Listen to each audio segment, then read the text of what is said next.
Lex Fridman, the enigmatic podcaster who might just be an AI experiment. Welcome to Celebrity's Pain, where we dive into the contradictions, curiosities, and occasional chaos of public figures who aren't quite what they seem. Today, we're tackling Lex Fridman, a man who somehow manages to be both the internet's favorite deep thinker and the ultimate question mark. Is he an intellectual powerhouse, a master of self-branding, a sentient AI trying to convince us he understands love? Buckle up, because this one's going to be interesting. 1. The MIT Mirage, a masterclass in prestige flexing. If you've watched even a single Lex Fridman podcast or scrolled past one of his social media posts, you've probably seen the letters MIT stamped all over his persona like a badge of absolute genius. The way he drops MIT into conversations. You'd think he was single-handedly keeping the institution afloat. But here's the twist. He never actually went there. Fridman's real alma mater? Drexel University. A solid school, sure, but it doesn't quite have the Ivy League mystique he's chasing. His actual MIT connection? He worked there for a while as a researcher. Not exactly the professor-level credibility he implies. To put it in perspective, it's like saying you're with NASA because you once took a tour of Kennedy Space Center. And if you dare bring up Drexel in his online spaces, boom, banned. That's right. Discussions about his real academic background are mysteriously unwelcome on his subreddit. Almost like he really doesn't want people to think too hard about it. It's the classic, I'm not lying, I'm just letting you assume things approach to self-branding. Genius move, maybe. Honest, not so much. They surely can't test this on actual physical. Well, back in the day, they had to just build it. Well, you mean back in the day, walked uphill in both ways. It was anything back in the day before computers, Yeah, where you you just had to do it, and your simulation or modeling was like a sheet of paper where you're calculating stuff. But you can heat flux. You can literally see how much energy and how much heat is inside the combustion chamber. How much. And that is a measurable thing even without a computer. Now, I'm not near smart enough to do any of this. I've never tried measuring the heat flux of anything. I barely even know what that means. I'm just smart enough to regurgitate my friend. And you haven't lived. But that is something that people would calculate, and they find out, okay, copper, does a better job of transferring the heat between the walls of it and into the propellant, blah, blah, blah, blah, compared to XYZ. Materials people. I've met just in all walks of life, especially just through MIT, through everywhere, where there's some people are just 100x smarter than anyone you've ever met at a particular thing.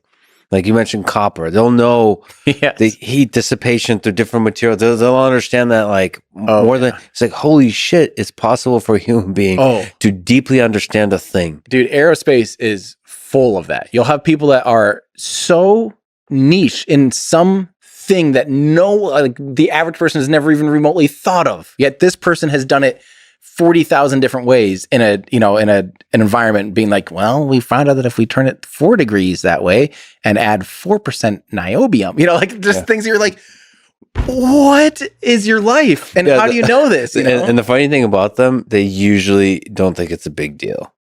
Yeah. They're usually they're so nonchalant about it that if you don't actually, you have to know enough. You actually have to know quite a lot to appreciate how much more they know. Yeah. Because otherwise you won't even notice it. Because our popular culture doesn't celebrate the intricacies of scientific or engineering mastery, which is interesting. There's all these people that lurk in the shadows. Oh, I know. They're just geniuses. Yes. You'll have the LeBrons who are good at basketball, so we understand that they're good at basketball.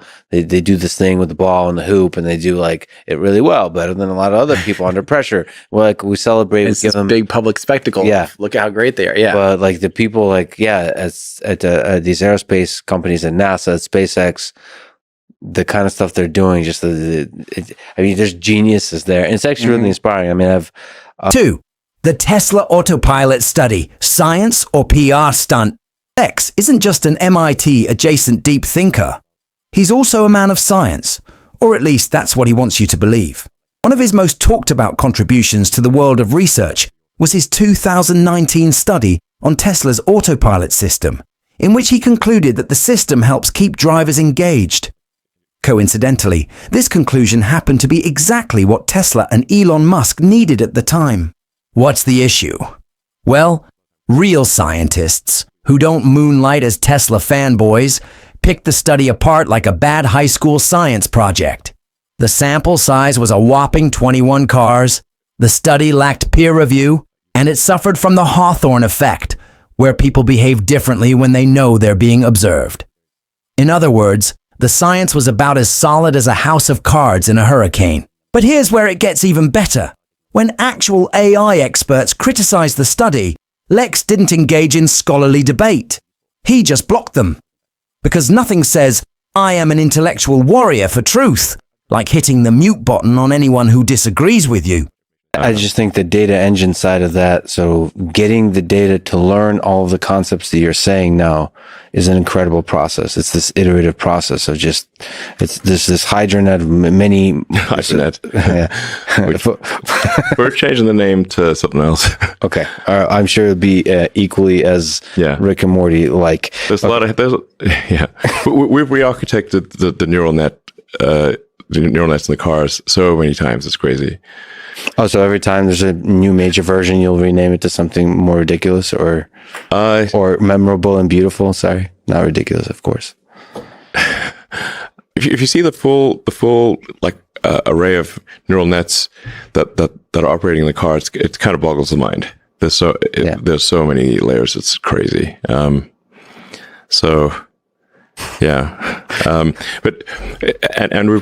we started off with simple neural nets that were basically image recognition on a single frame from a single camera, and then trying to knit those together with C. I should say we're really primarily running C here because C++ is too much overhead, and we have our own C compiler. So to get maximum performance, we actually wrote our own C compiler and are continuing to optimize our C compiler for maximum efficiency. In fact, we've just recently done a new rev on a C compiler that'll compile directly to our Autopilot hardware. So you want to compile the whole thing down and with your own compiler. Yeah. Like, so efficiency here, because there's all kinds of compute. There's CPU, GPU, there's like the ASIC types of things. And you have to somehow figure out the scheduling across all of those things. And so you're compiling the code down that does all, okay. So that's why there's a lot of people involved. There's a lot of hardcore software engineering at a very sort of bare metal level. Because we're trying to do a lot of compute that's constrained to our full self-driving computer. So, and we want to try to have the highest frames per second possible in a sort of very, very finite amount of compute and power. So, we really put a lot of effort into the efficiency of our compute. So there's actually a lot of work done by some very talented software engineers at Tesla that at a very foundational level to improve the efficiency of compute and how we use the trip accelerators, which are basically 3. The man who preaches love. Except when the printer is broken. If there's one thing Lex wants you to believe, it's that he is all about love. Love for humanity, love for knowledge, love for deep philosophical conversations. Sounds great, until you realize that love, in Lex's world, comes with some very fine print. Ever wondered what happens when Lex encounters a minor inconvenience? Well, comedian Mark Normand gave us a glimpse when he recalled an incident where Lex lost his cool on a hotel worker over a broken printer. The man who preaches patience and wisdom apparently couldn't handle a paper jam. A small moment, sure, but it's the little things that reveal the truth. And let's not forget his online behavior. Lex claims to embrace open discussion, yet he has a legendary reputation for blocking and banning anyone who questions him. Critique his credentials? Banned. Question his podcast's objectivity? Muted. Ask if he's a human or an AI program struggling to understand human emotion? Okay, that one might get a laugh. Client. No. I mean, like in tiny ways, like micro loves. Like, have you ever fallen in love? I mean, I don't know what it means, but probably. The thing that other people say when they say fall in love is probably something I've experienced. What do you think they mean? What is love?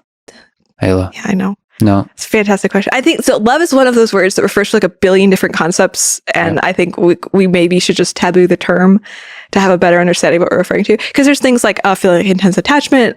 There's something feeling like soulfully aligned. There's like sexual attraction. There's like excitement. Talking to me and saying we should taboo the term love in this conversation? How dare you? No. Okay. Romantic love. To make it flourish into lots of other new definitions. Okay, thank you. We're expanding love. It sounds like you're censoring the most important word. This is like 1984 all over again. Okay. Also on the book reading list. No, okay. Listen, no, romantic love, like a deep intimacy for somebody else, like a deep connection with a human being that is also, I mean, yeah, with polyamory, it's tricky. And your relationship with sex is also tricky. So like, what's the difference between a deep friendship and a friendship that also has a sexual component? I remember being very confused about that when I did a lot of LSD. I was like, what? The line between romantic relationships and everything else kind of got blurred. I was like, oh, I'm just like in intimacy. Yeah. And some intimacies mean that you spend your life together more and have sex, but like the same basic thing is there. Like you're seeing someone for like who they are. Do you think you can be, if you're heterosexual, do you think you could be really deeply close as friends with a guy and not have sexual relations with him? I assume it's possible. Like if anything is ever possible, then probably, yeah. Like everything is possible. Time travel is possible. Quantum mechanics makes traveling faster than the speed of light is possible, according to general relativity. Everything is possible. So you're saying there's a chance. Dumb and Dumber has taught me that everything is fucking possible. It's not super likely, assuming that they are like attracted to each other. Yeah. And for somebody that does surveys and statistical analysis, we're interested in like what's the likely thing here versus like what's possible. If you say possible, it's like anything's open. Did you just avoid answering the love thing? Okay. I have a lot to say about love. I just like to be precise. Yeah. Okay. Let's be 4. The podcast platform, intellectual discourse or softball interviews. The Lex Fridman podcast is undeniably a massive success. He's had guests ranging from scientists and philosophers to Kanye West and Donald Trump. The guest list is impressive. The interviewing style, not so much. Lex approaches every guest the same way. Soft-spoken, nodding thoughtfully and letting them say anything. And we mean anything. If Elon Musk claimed that he personally invented gravity, Lex would probably respond with, "That's beautiful. What do you admire most about gravity in the name of love?" He rarely challenges his guests, even when they're spewing nonsense.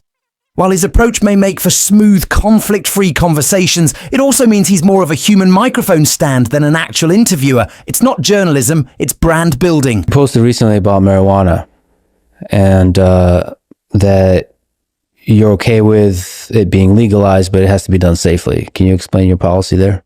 Well, I just put out a paper. And first of all, medical marijuana has been amazing. It's been... I've had friends and I've had others and doctors telling me that it's been absolutely amazing, the medical marijuana. And we put out a statement that we can live with the marijuana. It's got to be a certain age, to buy it. It's got to be done in a very concerted, lawful way. And the way they're doing it in Florida, I think, is going to be actually good. It's going to be very good, but it's got to be done in a good way. It's got to be done in a clean way. You go into some of these places, like in New York, it smells all marijuana. You've got to have a system where there's control. And I think the way they've done it in Florida is very good. Do you know anything about psychedelics? So I'm not a drug guy, but I recently did ayahuasca. Yeah. And there's a lot of people that speak to sort of the health benefits and the spiritual benefits of these different psychedelics. Right. I think we would probably have a better world if everybody in Congress took some mushrooms, perhaps. Now I know you stay away from all of that stuff. I know also veterans use it for dealing with PTSD and all that kind of stuff. So it's great, and it's interesting that you're thinking about being more accepting of some of these drugs, which don't just have a recreational purpose, but a medical purpose, a treatment purpose. So we put out a statement today. We're going to put out another one probably next week. Be more specific, although I think it's pretty specific. And we'll see how that all goes. That's a referendum coming up in some states, but it's coming up, and we'll see how it does. I will say it's been very hard to beat it. You take a look at the numbers, it's been very hard to beat it. So I think it'll generally pass, but you want to do it. 5. Lex Fridman, alpha male, or trying too hard. Here's where things get a little extra. Lex doesn't just want to be the intellectual podcast guy. He wants you to know that he's also an alpha male. He lifts, he fights, he loves knives and guns. He's even said, "I'm as alpha as it gets. I love fighting, combat, violence." Okay, Lex, we get it. There's nothing wrong with balancing brains and brawn. But when you constantly remind people that you're tough, it starts to sound more like insecurity than confidence. It's like the guy at the bar who keeps bringing up how many push-ups he can do. If you have to tell people you're an alpha, you're probably not one. This obsession with masculinity feels like another piece of his carefully constructed image. He's not just a scientist, he's a warrior. He's not just a podcast host, he's a fighter. And when people don't take this side of him seriously, he defaults to waving around his PhD like it's a black belt in intelligence. Conclusion: the Lex Fridman experience trademark. Lex Fridman has built an empire by mastering the art of self-branding. He's the soft-spoken intellectual, the MIT genius, sort of, the AI expert, the philosopher of love, the aspiring alpha male. He's crafted a persona that feels profound, even if the reality is a little less so. His MIT connections? Overhyped. His research? Questionable. His love for open discussion? Selectively applied. His podcast? More PR machine than intellectual forum. And his attempts to be seen as a tough guy? Well, let's just say that real alphas don't need to remind you every 5 minutes. So is Lex Fridman a legitimate thought leader, or just a guy who figured out the perfect recipe for online success? Maybe a little bit of both. But the next time you hear him whisper through another Musk love letter, just remember, sometimes the smartest guy in the room is just the best marketer. What do you think about Lex Fridman? Is he a modern-day intellectual or just a really good salesman? Let us know in the comments. And don't forget to subscribe to Celebrities Pain for more brutally honest takes on today's most fascinating and suspicious figures. See you next time!